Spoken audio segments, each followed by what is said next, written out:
تو میں نے سوچا کہ میں پہلے اس کے پاس جاتا ہوں اور اس سے پوچھتا ہوں کہ کیا مسئلہ ہے، اتنی رات میں یہ کیا کر رہی ہے اور اس کو کس قسم کی مدد چاہیے۔ اب یہ بتاتے ہیں کہ جیسے ہی میں اس کے قریب پہنچا تو میں نے دیکھا کہ بہت ہی کوئی حسین اور جمیل عورت تھی، اور دیکھنے میں بظاہر لگ رہا تھا کہ جیسے 20-22 سال کی ہے، اور باقاعدہ تیار ہوئی ہوئی تھی، بہت ساری اس نے جیولری ویئر کی ہوئی تھی۔ خیر جب میں نے اس کی طرف دیکھا تو وہ کہنے لگی کہ مجھے ذرا آگے کی طرف جانا ہے، کہ آپ مجھے آگے چھوڑ سکتے ہیں۔ اب میں اکیلا تھا، گاڑی میں کوئی موجود نہیں تھا، اور میرے ذہن میں یہ بھی آیا کہ میں اس کی ہیلپ کر دیتا ہوں، ہو سکتا ہے بیچاری پریشان ہو، دیکھنے سے اچھی فیملی کی لگتی تھی۔ اب یہ بتاتے ہیں کہ میں نے اس کو کہا ٹھیک ہے آپ آ کے گاڑی میں بیٹھ جائیں، میری گاڑی اسٹارٹ نہیں ہو رہی، اگر میری گاڑی اسٹارٹ ہو جائے گی تو یقیناً میں آگے آپ کو چھوڑ دوں گا، ورنہ میں آپ سے معذرت کر لوں گا۔ خیر میرے یہ کہنے کے بعد اس نے کہا کہ آپ چلیں، انشاءاللہ آپ کی گاڑی اسٹارٹ ہو جائے گی۔ اب ہلکی ہلکی روشنی تھی، اتنی زیادہ مجھے کوئی اس کی شکل نظر نہیں آ رہی تھی، لیکن جتنا میں اس کو دیکھ پایا تھا مجھے محسوس ہو رہا تھا کہ بہت خوبصورت ہے۔ خیر بہرحال وہ جا کے گاڑی کے اندر بیٹھ گئی، اور جب میں گاڑی اسٹارٹ کرنے لگا تو اب کی بار گاڑی اسٹارٹ ہو گئی۔ اب جب گاڑی اسٹارٹ ہو گئی تو میں بڑا حیران ہوا کہ آخر یہ کیا مسئلہ تھا۔ کافی دیر سے میں کوشش کر رہا تھا صحیح ہو سکے، صحیح نہیں ہو رہی تھی، لیکن جیسے ہی یہ عورت آ کے بیٹھی ہے ویسے ہی میری گاڑی جو ہے وہ اسٹارٹ ہو گئی ہے۔ خیر بہرحال میں پھر گاڑی اسٹارٹ کر کے آگے کی طرف چلنے لگا، اور میں نے ہلکی سی آواز میں گانے لگا دیے۔ میں کوشش کر رہا تھا کہ اس سے بات کر سکوں، بے تکلف ہو سکوں، کچھ اس کے بارے میں جان سکوں، لیکن بہرحال وہ میرے کسی سوال کا جواب نہیں دے رہی تھی، اور بظاہر ایسا لگ رہا تھا کہ بہت ہی کوئی شریف خاندان کی عورت ہے جو مجھ سے بات کرنا نہیں چاہتی، وہ حالت مجبوری میری گاڑی میں بیٹھی ہے۔ خیر ابھی چلتے چلتے مجھے 10 منٹ ہی ہوئے تھے، میں بار بار بیک ویو مرر سے اس کو دیکھ رہا تھا۔ اب جب میری اس بیک ویو مرر میں نظر پڑتی تو ایسا لگتا کہ جو اس کا حسن ہے وہ بتدریج بڑھتا چلا جا رہا ہے، یعنی کہ جو اس کی خوبصورتی ہے اس میں شدت سے اضافہ ہوتا چلا جا رہا ہے، اور میں شروع سے ہی حسن شناس تھا۔ خیر بہرحال یہ بتاتے ہیں کہ مزید کچھ گاڑی آگے چلی تو اب جب میں نے بیک ویو مرر میں دیکھا کہ وہ جو عورت ہے جس کو میں نے بٹھایا تھا، تو میرا خیال تھا کہ شاید اس نے پرپل کپڑے پہنے ہوئے تھے، لیکن جب اب میں نے غور کیا تو مجھے ایسا محسوس ہونے لگا کہ جیسے شاید اس نے ریڈ کلر کے کپڑے پہنے ہیں۔ اب جب میں تھوڑی دیر بعد دوبارہ اس کو دیکھنے لگا تو اب کے بار لگا کہ شاید اس نے یلو کلر کے کپڑے پہنے ہیں۔ یہ کیسا اتفاق تھا یا کیسا سب کچھ تھا کہ میری سمجھ ہی نہیں آ رہا تھا۔ کیا میں کلر بلائنڈ ہو چکا تھا یا میرا دماغ کام نہیں کر رہا تھا؟ خیر میں نے اپنے آپ کو تھوڑا سا جھٹکا دیا کہ شاید میں نیند میں ہوں اور میں سمجھ نہیں پا رہا کہ آخر یہ کون عورت ہے، اس نے فائنلی کپڑے کس کلر کے پہنے ہوئے ہیں۔ اب یہ بتاتے ہیں کہ کچھ دیر بعد مزید میں نے جب بیک ویو مرر میں دیکھا تو میری اس کی شکل پہ نظر پڑی، اور جب میری اس کی شکل پہ نظر پڑی تو اب اس کی شکل چینج ہوئی ہوئی نظر آنے لگی، یعنی جیسے کہ جب میں نے اس کو دیکھا تھا جب وہ وہاں پہ کھڑی تھی یا چلتی ہوئی کار میں بیٹھی تھی تو اس کی جو شکل تھی وہ بہت مختلف تھی، اور اب جب میں اس کو دیکھ رہا تھا تو ایسا لگ رہا تھا کہ کوئی بڑی عمر کی، ادھیڑ عمر کی کوئی عورت ہے جو بیٹھی ہوئی ہے۔ اب یہ بتاتے ہیں کہ مجھے تھوڑا سا شک ہونے لگا کہ معاملہ کچھ گڑبڑ ہے، لہٰذا میں نے جانتے بوجھتے ہی 5 منٹ کے بعد دوبارہ اس کو دیکھا، اور جب اب کے بار میں نے اس کو دیکھا تو مجھے ایسا لگا کہ جیسے کسی دلہن کے لباس میں کوئی بہت ہی خوفناک شکل والی، کالی سی شکل والی، بھیانک شکل والی اور لال لال آنکھوں والی کوئی عورت ہے جو پیچھے بیٹھی ہوئی ہے۔ اور اب جب میں نے یہ دیکھا تو مجھے یقین ہو چلا کہ یقیناً دال میں کچھ کالا ہے۔ اب یہ بتاتے ہیں کہ میری سکس سینس نے کام کیا اور مجھے یقین ہو چلا کہ یقیناً کوئی یہ نارمل عورت نہیں ہے، یہ یقیناً کوئی غیر مرئی مخلوق ہے، یا کوئی چڑیل ہے، یا کوئی پچھل پیری ہے، یا کوئی ڈائن ہے۔ میں یہ سوچ ہی رہا تھا کہ وہ مجھے دیکھ کے مسکرانے لگی اور کہنے لگی تم نے مجھے صحیح پہچانا۔ جب اس نے یہ کہا تو ایسا لگا کہ جیسے میری جان نکل جائے گی، میرا دم گھٹ جائے گا، میں گاڑی کہیں مار دوں گا۔ خیر مجھے اپنی سینسز پہ قابو رکھنا تھا اور اپنے آپ کو ایک بریو، ایک بہادر کے طور پہ پیش کرنا تھا۔ میں نے مسلسل آیت الکرسی پڑھنا شروع کی، اور جیسے جیسے اور جتنی زور سے میں آیت الکرسی پڑھ رہا تھا ویسے ویسے وہ زور زور سے ہنس رہی تھی، اور اسی دورانیے میں اس نے جو اپنے پیر تھے میرے کندھے کے اوپر رکھے، اور جیسے ہی اس نے اپنے پیر میرے کندھے کے اوپر رکھے تو یہ دیکھ کے میری چیخ نکل گئی کہ اس کے جو پیر تھے وہ بہت ہی لمبے لمبے سے پیر تھے اور الٹے تھے، یعنی نارملی ہر کسی کے پنجے یا انگلیاں سامنے کی طرف ہوتی ہیں، لیکن یہ جو عورت تھی اس کی جو انگلیاں تھیں وہ پیچھے کی طرف تھیں۔ میں پوری کوشش کر رہا تھا کہ میں ہوش و حواس میں رہوں تاکہ میں اپنا ایکسیڈنٹ نہ کر بیٹھوں، لہٰذا میں نے مسلسل آیات کا ذکر جاری رکھا اور آہستہ آہستہ کر کے گاڑی کی سپیڈ سلو کرنا شروع کی اور زور زور سے آیت الکرسی پڑھنا شروع کر دی۔ اچھا، میں جتنی زور سے آیت الکرسی پڑھ رہا تھا بتدریج اس کی ہنسی میں اضافہ ہوتا چلا جا رہا تھا، اور فائنلی یہ ہوا کہ دیکھتے ہی دیکھتے اس عورت نے یا اس چڑیل نے گیٹ کھولا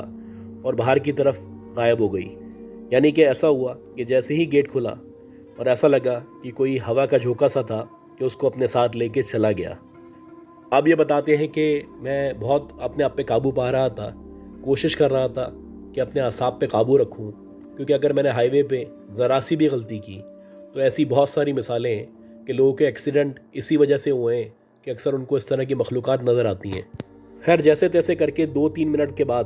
مجھے ایک پیٹرول پمپ دکھائی دیا، اور جب میں اس پیٹرول پمپ کے پاس پہنچا تو قدرتی طور پہ جیسے ہی میں وہاں جا کے پہنچا اور اترا تو میں نے دیکھا کہ میرے سامنے ایک مولوی صاحب ہیں یا کوئی امام صاحب ہیں جو کھڑے ہوئے ہیں، اور انہوں نے میری جب یہ حالت دیکھی، مجھے حواس باختہ دیکھا، میرے اوسان خطا دیکھے، تو وہ سمجھ گئے کہ اس کا واسطہ یا سامنا کسی ایسی مخلوق سے ہوا ہے کہ شاید بہت بری طرح ڈرا ہوا ہے۔ اور ایسا ہی ہوا کہ کچھ دیر انہوں نے مجھ سے بات چیت کی، مجھ سے سارا واقعہ سمجھا، پوچھا اور بتایا کہ پریشان نہ ہو، جس حصے سے یا جس علاقے سے یا جس ایریے سے یا جس روڈ سے تم ابھی ہو کے آ رہے ہو، یہاں پہ ہر دوسرے دن کسی نہ کسی کو ایک عورت نظر آتی ہے جو لفٹ مانگتی ہے، جو کہ ایک چڑیل ہے، اور اس کے بارے میں یہ بھی کہا جاتا ہے کہ گئے وقتوں میں یہاں پہ ایک فیملی کا ایکسیڈنٹ ہوا تھا، اور شاید یہ وہی عورت ہے جو یہاں پہ بھٹکتی پھرتی ہے۔ خیر، یہ بتاتے ہیں کہ جیسے تیسے ان صاحب نے میرے اوپر دم درود کیا، مجھے پڑھ کے پانی دیا۔ 1-1.5 گھنٹہ گزارنے کے بعد مجھے اطمینان آیا، سکون ملا اور راحت ملی، تو میں نے سوچا کہ فجر کی اذان ہو جائے، اس کے بعد اب میں واپسی کا راستہ طے کروں گا۔ اور ایسے ہی ہوا کہ فجر کی اذان جب ہوئی، میں نے نماز پڑھی، تھوڑا سا اجالا ہو چکا، تو پھر میں اپنے گھر کی طرف گیا، اور اللہ کا شکر ہے میں خیریت سے گھر پہنچ گیا۔ اور اس کے بعد میں نے کوشش کی کہ نوری آباد یا اس طرف کے علاقے میں رات کے 12 بجے کے بعد نہ جاؤں۔ تو گائز، اسی طرح آج کی جو دوسری سٹوری ہے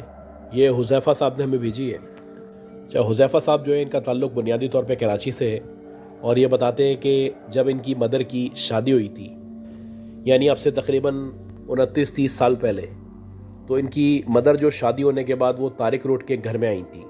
یعنی جو ان کی دادی دادا کا گھر تھا وہ طارق روڈ پہ موجود تھا، اور شروع سے ان کے دادا دادی اسی گھر میں رہ رہے تھے، اور ان کے دادا دادی کے مطابق کبھی بھی اس گھر میں اس طرح کے واقعات یا معاملات پیش نہیں آئے تھے۔ لیکن جب سے ان کی مدر کی شادی ہوئی تھی، یعنی ان کے مدر فادر کی شادی ہوئی تھی، اس کے بعد سے کچھ اس طرح کے معاملات اور واقعات پیش آنا شروع ہوئے، جس نے ان کی زندگی کو یا ان کے پیرنٹس کی زندگی کو ایک نیا رخ دیا۔ جیسے کہ بتاتے ہیں کہ ان کی مدر بتاتی ہیں کہ شادی ہوئے ہوئے ابھی ان کی 10 دن ہوئے تھے کہ ان کے جو فادر تھے وہ باہر سے کوئی مشہور مچھلی ہوتی ہے انٹیریئر سندھ کی، وہ لے کے آئے، اور ظاہر سی بات ہے وہ جو مچھلی ہوتی ہے وہ ثابت ہوتی ہے، اور انہوں نے لا کے ان کی جو والدہ تھی یا ان کی جو مدر تھی ان کو دے دی۔ اب یہ بتاتے ہیں کہ میری جو مدر تھی انہوں نے فش کو لے کے جا کے کچن میں رکھ دیا، اور انہوں نے سوچا کہ ابھی تھوڑی دیر بعد جب میں فری ہو جاؤں گی تو اس کو کاٹوں گی، اس کی آنکھیں وغیرہ بناؤں گی، یا جو بھی مطلب جس طرح مچھلی کو کاٹا کرتے ہیں ویسے کاٹوں گی۔ کچھ دیر بعد ان کی مدر جب واپس کچن میں آئیں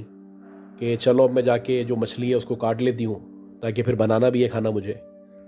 تو انہوں نے آ کے دیکھا کہ وہاں پہ جو مچھلی موجود تھی یا فش موجود تھی وہ پہلے سے ہی کٹی ہوئی رکھی ہوئی تھی، اور باقاعدہ اس کی جو آنکھیں تھیں وہ الگ کی ہوئی تھی کسی نے۔ اب یہ دیکھ کے جو ان کی مدر تھی، پہلے تو ان کے ذہن میں یہ آیا کہ شاید ان کی جو دادی ہیں انہوں نے یہ سب کچھ کیا ہو سکتا ہے وہ ان کی مدد کرنا چاہ رہی ہوں۔ لیکن بہرحال جب انہوں نے ان کی دادی سے جا کے پوچھا کہ یہ جو مچھلی وغیرہ تھی وہ آپ نے کاٹی ہے یا آپ نے بنائی ہے، تو کہنے لگی نہیں، میں نے تو نہیں بنائی۔ اب یہ بتاتے ہیں کہ جو ان کی مدر تھی وہ بڑا حیران ہوئی، اور وہ سوچنے لگی کہ آخر کس نے مچھلی کاٹی ہے اور باقاعدہ صفائی سے کاٹ کے رکھی ہے۔ خیر، یہ بات آئی گئی ہو گئی، اسی طرح ٹائم گزرتا رہا، اور ان کی جو مدر تھی یا ان کے جو فادر تھے ان کے ساتھ مختلف واقعات ہونا شروع ہوئے۔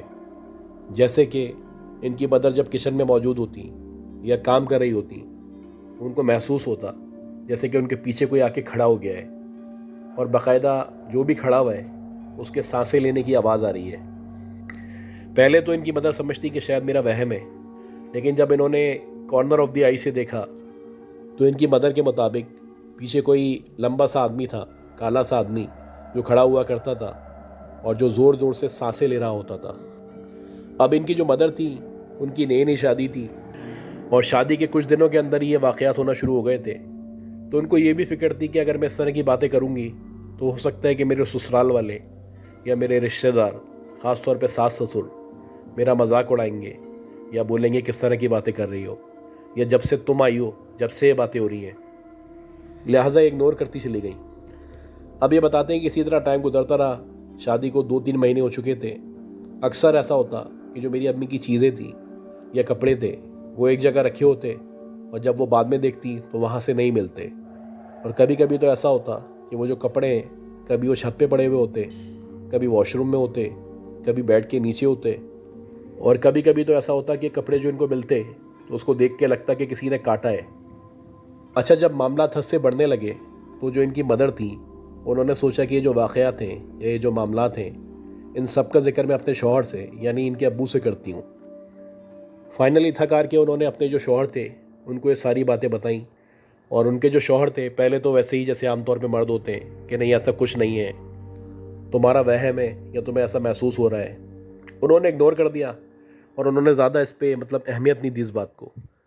اب یہ بتاتے ہیں کہ مزید 15 دن گزر گئے، اور ایک دفعہ ایسا ہوا کہ جو ان کے والد صاحب تھے وہ بیڈ پہ موجود تھے، ان کی مدر کچن میں تھی، کوئی کام کر رہی تھی۔ ان کے والد صاحب نے دیکھا کہ یہ جو ان کا روم ہے اس کا دروازہ ایک دم سے کھلا، اور کوئی ایک بہت لمبا سا کالا سا آدمی روم کے اندر انٹر ہوا، اور جیسے ہی وہ انٹر ہوا تو ان کے جو فادر تھے ایک دم سے لگنے لگا جیسے ان کے ہاتھ پیر جو ہے وہ مفلوج ہو چکے ہیں، وہ ہلا نہیں پا رہے ہیں، ان کی سانس رک گئی ہے، نہ کچھ بول پا رہے ہیں، نہ کچھ پڑھ پا رہے ہیں، نہ کچھ کہہ پا رہے ہیں۔ وہ کوشش کر رہے تھے کہ آیت الکرسی وغیرہ پڑھ سکیں، ان کو اندازہ ہو چکا تھا کہ یہ یقیناً کوئی غیر مرئی مخلوق ہے، لیکن وہ چاہنے کے باوجود بھی نہ آیت الکرسی پڑھ پا رہے تھے نہ کچھ کر پا رہے تھے۔ خیر کچھ دیر تک وہ ایسے ہی رہے۔ وہ جو آدمی تھا ایک دم سے ان کے والد صاحب کے سینے پہ چڑھ کے بیٹھ گیا، ان کو مارنے لگا۔ اب جتنی آواز ان کے والد صاحب کے منہ سے نکل پا رہی تھی وہ انہوں نے نکالی۔ اچھا، یہ جو آواز تھی یہ کسی طرح ان کی مدر نے سن لی، اور جیسے ہی ان کی مدر نے آواز سنی ان کو گھبراہٹ ہوئی،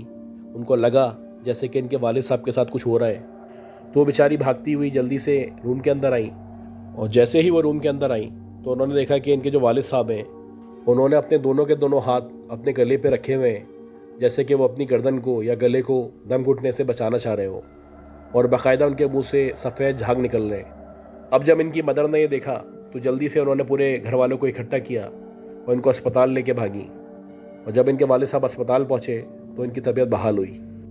اسی طرح یہ بتاتے ہیں کہ ایک دفعہ ان کے جو فادر تھے وہ نماز پڑھ رہے تھے کہ ایک دم سے ان کو ایسا محسوس ہوا جیسے پیچھے سے کوئی چلتا ہوا آیا ہے، اس نے آ کے ان کو زور سے ایک لات ماری ہے۔ اب یہ بتاتے ہیں کہ جب معاملات حد سے بڑھتے چلے گئے تو جو ہماری والدہ تھیں انہوں نے ہمارے ماموں سے رابطہ کیا۔ ہمارے جو ماموں تھے ان کے دوست ایک عامل تھے یا عالم تھے، اور انہوں نے اس گھر کا آ کے معائنہ کیا، تو انہوں نے کہا کہ بھائی آپ ہو سکے تو اس گھر کو چھوڑ دیں، کیونکہ یہاں پہ رہنا آپ کے حق میں بہتر نہیں ہے۔ اب ظاہر سی بات ہے یہ جو پراپرٹی تھی یہ دادا دادی کی پراپرٹی تھی، اور وہ ہمارے کہنے پہ تو بک نہیں سکتی تھی۔ اگر ہم ایسا بولتے یا ہمارے پیرنٹس ایسا بولتے تو باقی جو چچا وغیرہ تھے یا پھپھو تھی ان کے ذہن میں یہ آتا کہ ہم شاید اس گھر کو بیچنا چاہ رہے ہیں۔ خیر بہرحال ہماری جو والدہ تھی انہوں نے کہا کہ ہمیں کوئی وظائف وغیرہ بتا دیں، اس گھر کو بیچنا تو تقریباً ناممکن ہے۔ خیر یہ بتاتے ہیں کہ وہ جو عامل تھے یا عالم تھے انہوں نے بہت سارے وظائف ہماری والدہ کو بتائے اور ہمارے والد صاحب کو بتائے، اور کہا کہ یہ سارے وظائف آپ کو پڑھنے ہیں اور مسلسل پڑھتے رہنے ہیں۔ جب بھی آپ ان کو پڑھنا چھوڑیں گے دوبارہ سے آپ کے حالات جو ہے وہ خراب ہونا شروع ہو جائیں گے۔ اب یہ بتاتے ہیں کہ میری مدر جو تھی وہ پوری زندگی ان وظائف وغیرہ کو پڑھتی رہی، اور اللہ کا شکر ہے کہ اس طرح کے واقعات اور معاملات پیش نہیں آئے۔ لیکن 2019 میں جب میری مدر کا انتقال ہو گیا تو اس کے بعد سے ظاہر سی بات ہے کسی نے وظائف وغیرہ نہیں پڑھے، تو اس کے بعد سے یہ سارے معاملات اور واقعات دوبارہ ہونا شروع ہو گئے، اور اب تک پراپرٹی پہ وہی ڈسپیوٹ ہے کہ اس کو بیچنا بہت مشکل ہے۔ لہٰذا ہم نے جو قریبی عالم دین ہیں ان سے دوبارہ رابطہ کیا ہے، ان سے ریکویسٹ کی ہے کہ کچھ وظائف وغیرہ بتائیں تاکہ ہماری ان واقعات سے معاملات سے جان چھوٹے، اور یہ کہتے ہیں کہ ہم نے ان تمام وظائف پہ عمل کرنا بھی شروع کر دیا ہے۔ آپ لوگ بھی دعا کریں کہ اللہ تعالیٰ ہمارے لیے آسانی کرے۔ تو گائز، امید کرتا ہوں آپ کو یہ سٹوریز پسند آئی ہوں گی۔ اگر آپ کو یہ سٹوریز پسند آئی ہیں تو پلیز میرے چینل کو لائک کریں، سبسکرائب کریں، شیئر کریں، دعا لازمی کریں کہ اللہ مجھے صحت دے، زندگی دے، سلامتی دے۔ اپنا خیال رکھیے گا۔ اللہ حافظ۔